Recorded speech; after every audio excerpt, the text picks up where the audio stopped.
I was like, oh, that skipped a little bit, but that was it. Still just the intro.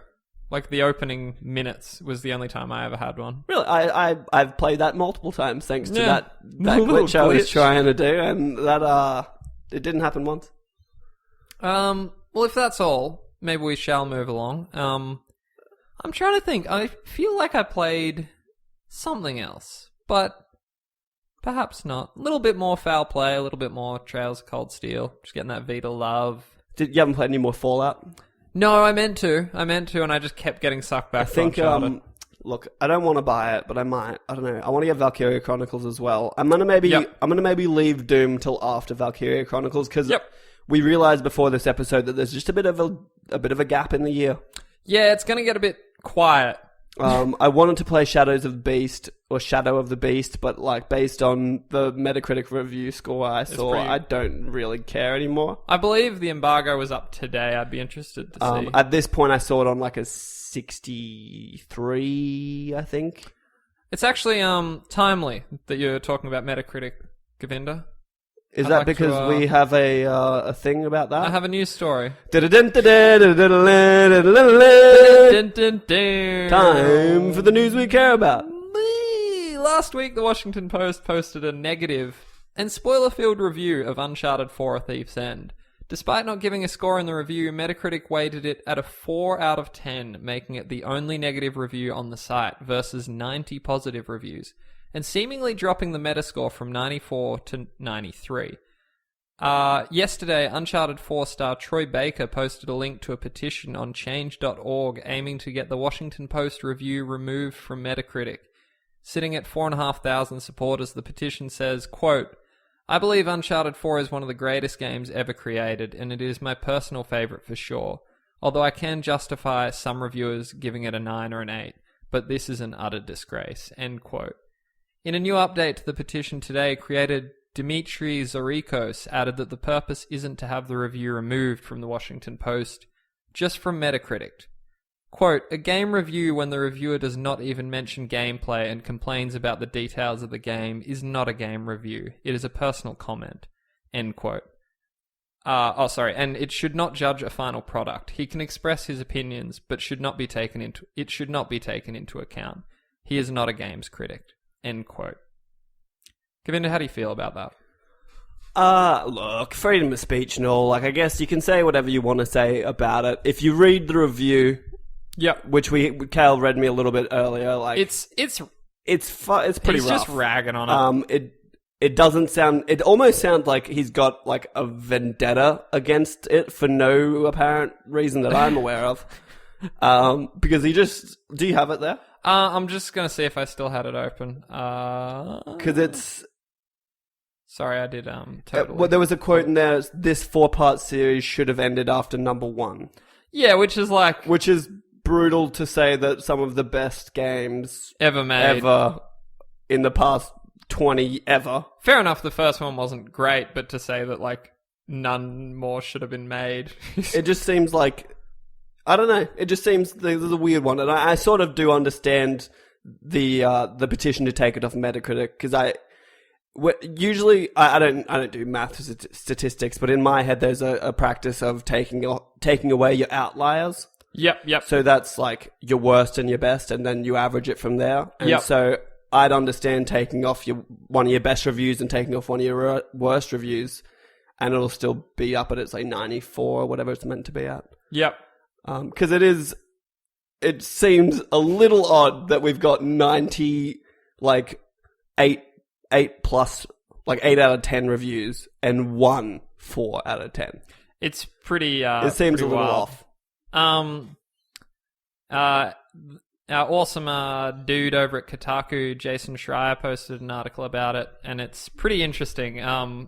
This guy's getting death threats, as you can imagine. People are weird. Chill out. I know. Oh no, it went from a 94 to a 93. Yeah, seriously. Like, fucking hell. And like, what's it to you? I bought Uncharted 4, but I don't really care what people. I mean, we're gonna do a video reviewing it ourselves. Well, I hope people care what we say about it. I just don't care what anyone else says. That's it.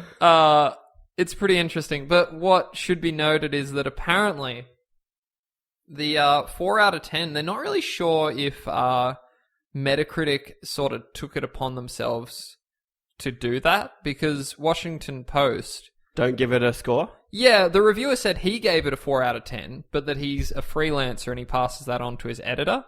And so for games like Uncharted 3 and there was another one, there's no numbered score on that. So Metacritic sort of just took it upon themselves. I'm trying to see if there's any follow-up to that, but I can't see any right here. So it's just interesting. It's just fun. I mean, he starts off the review talking about like how bad the story is. Like, the storytelling is like the worst part. And I was like, what? Yeah. What are you talking about? It seems like, and from what I can tell, this guy used to work for IGN and sort of had like a complaint article where you're just you're talking about like a sort of a zero punctuation sort of thing. Well, even Yahtzee was kind of a legend, and like there were games that he liked. It was just that he sort of attacked even great games. Well, that's what I mean. Like that was his thing, and like I go in. If I ever watch a zero punctuation review, I know what I'm getting into. Like he's never in my mind ever been like, this game is really good. He has actually. I'm trying to think. He loves some games. I know there was like I always say like if Yahtzee says one positive in a zero punctuation review, it's probably a good game. I haven't seen any zero punctuation since like 2011. I believe the last one I watched was Dark Souls, the original. I think I watched a BioShock Infinite. Yeah. That would have been around the same time, wouldn't it? Maybe around Dark Souls 2. Yeah, okay. Yeah, he's actually great. Yeah, no, he's good. Actually, Ben Croshaw. Croshaw? I don't know. Yeah, I should know that. Yeah, I don't know. But I always found that I'd do the thing where I'm like, I'm just going to watch like 5 of them, and then by the 5th one, I'm like, oh, wait, no, it's just kind of the same thing, and it loses its like funniness after you watch them in a row. His thing as well is it sort of just like devolves into like, it's not even really about the game anymore, like it's just a funny cartoon. Yeah, that's it.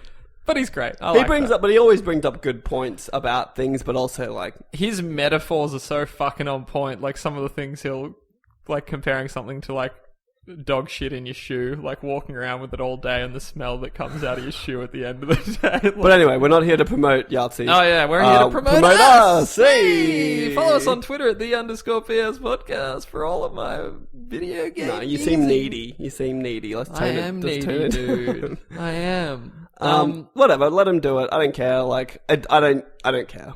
Like, it's a bit shit. He seems like he doesn't really... It looks like it's like he didn't play the game. Well, I mean, look, we're talking about it. Yeah, no, but his job's accomplished. He's garnered attention for his article. Yeah, but I don't trust his opinion anymore. No one does. It's the fucking Washington Post. But like, I don't know. I'm not like, oh, you're a reputable games journalist that I should listen to when you review things. Like, I'll just avoid his reviews now because I think he's going to be... The bigger question I'm seeing here is that, like you say, he's not a games reviewer, really, so why is his score affecting Metacritic? It's sort of because he reviewed the game at a quote-unquote major publication. That's right. So he is technically a games critic because that's what he did. That's true, but yeah, like I guess they're questioning whether... Like, you're not... like maybe you actually need to have some kind of credential. Maybe there's only... Yeah, like certain sites that can add to it or something. But if they're going to do that, if they take his review off, they have to go and take every Washington Post review off everything. Like, you can't just take it off one. You're like, all right, well, now we're not going to listen to the Washington Post, and I can't imagine they'll be too happy about that. No, it's interesting that Troy Baker's kind of gotten amongst it as well. That'll draw some attention. Like, I kind of get it, because it seems... It's bullshit. I'd call it unfair. Like, I'd recommend everyone read the Washington Post Uncharted 4 review. And send him death threats. Tell him the PS podcast sent you. No, don't do that, please. Actually, I don't want to be implicated. But whatever. It sucks, but I don't care all at the same time. Yeah. I think I've said all I can. Yeah. Moving right along. Debuting in its first place overall last week, Uncharted 4: A Thief's End also saw, quote, by far the most successful launch, end quote, in franchise history, outselling Uncharted 3 Drake's Deception's first week by 66%. With Uncharted 4's victory and Ratchet & Clank's recent success, PlayStation 4 exclusives have topped the chart in 3 of the last 4 weeks. The other big new release, Doom, also had a good week, outselling Doom 3 by 67%. Is that it? Are we done?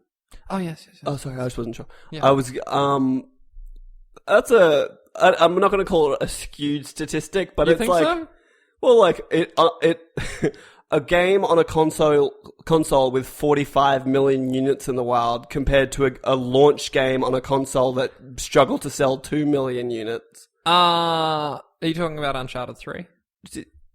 Oh, sorry, I thought it was Drake's Fortune. No, sorry, it was Drake's Deception. Oh, never mind, I take it all back. That's pretty big. Yeah, that's good. Sorry, I thought you were talking about the first game in the series. I was like, you can't compare these games. That's not fair at all. But I'm like, if it's only 66%, that's not good. I wonder which, was Uncharted 3 the bestseller before that? I don't actually have that here. I can only assume it's only gained popularity as it goes on. I would have thought 2 would be the big one. But I feel like people were coming off 1, so they're like, oh, like, I don't know what this is. Like, it's still, Uncharted didn't really make it until 2. Yeah, yep. And so I feel like 2 would have maybe been a bit of a slower burn. Yep. And then everyone bought 3, and now everyone's done that, and they're all buying 4. My only thing is, it's up 66% on Drake's Deception. Yep. First week. So does that means it just, I don't know, I'm extrapolating from these statistics that a lot of people didn't play other Uncharted games before playing this? Yeah, maybe. And now, we have differing opinions on this. But I feel like you should. Wait, do we have differing opinions? Well, you suggested to a co-worker of ours to just buy 4 because you don't need to play the other ones. Alright, let's be fair. That co-worker was never going to play them all. And he was just like, this looks really good. Can I play it? And I was like, you should just play it. But I recommend you play at least 2 and 3. Because I also recommended to Aaron to play 2 and 3. Yeah. So Because I told, throw me down the well. Whoa. I was like, you should play 2 and 3. And he was like, well, Kyle said I should just get this one. I was like, just wait. I was like, it's going to be here. You might as well just I know him. I know him. He was, the first game he'd played in years was Ratchet and Clank. And he's like, I'm kind of back into PlayStation. Is there any other, big game I should get into? I feel like he could have still started. You should have just still said Uncharted 2. Yeah. Well, actually, it's funny because since he's not very far through it, I think he's halfway or something. He's like, actually, this is dope. Maybe I should go back and check I told him again today to do that. Just leave it. Go trade it in, get the Uncharted collection and start from 2. Shout out to Antonio Guidos. I feel like Uncharted 4 wouldn't be as good if you didn't have the context. Yeah, yep. It just wouldn't, I don't know. I was kind of sad at the end because I know it's the last Uncharted game. Yeah, no, it's pretty fucking. And not to say the ending is sad inherently or not, but just I just kind of was just flashing back through my great Uncharted memories. We'll save it for the review, but I felt like even there was a point about halfway through it where I was like, oh shit, this is the end. It's sort of just it starts hitting you when they start reminiscing and you're like, fuck. Yeah, we will save it for the review. But it was definitely a bittersweet game for that reason. I was kind of like, fuck, what are you going to do? God. Nate! I should just get Doom. Just get Doom. See, my problem is I want to get Valkyria Chronicles. I love that you won't give Bethesda money for Fallout, but you will give it for Doom. It's another game. And they're not telling me, this is how much it is for all the DLC. Nah, just kidding. It's an extra $25. Hoax! I immediately regret getting you back on that bandwagon. Fuck you, Todd Howard. With The Witcher 3's Wild Hunt final expansion coming out on May the 31st, CD Projekt Red will be moving on to Cyberpunk 2077 and has no plans to release any more content for the game except updates. Although the third entry in the series wrapped up Geralt's story, game director Konrad Tomaskiewicz? I'm sorry? Polish? It might be. Has told... Sorry, Tomiskowitz? Tomiskowitz? I think so. I'm really sorry, everybody. I really just get caught up. Tomitskowitz? It's a toughie. It's a good one. Has told Eurogamer that he personally hopes to return to The Witcher at some point in the future. Quote, personally, I hope that someday in the future we'll do something more because I love the setting and I worked on The Witcher games for around 12 years now. But I don't know what we will decide. The strategy plan they've got, they will share with us soon. We'll see. End quote. Back in March, the studio said that it had no plans for a Witcher 4 at present, but that it's working on another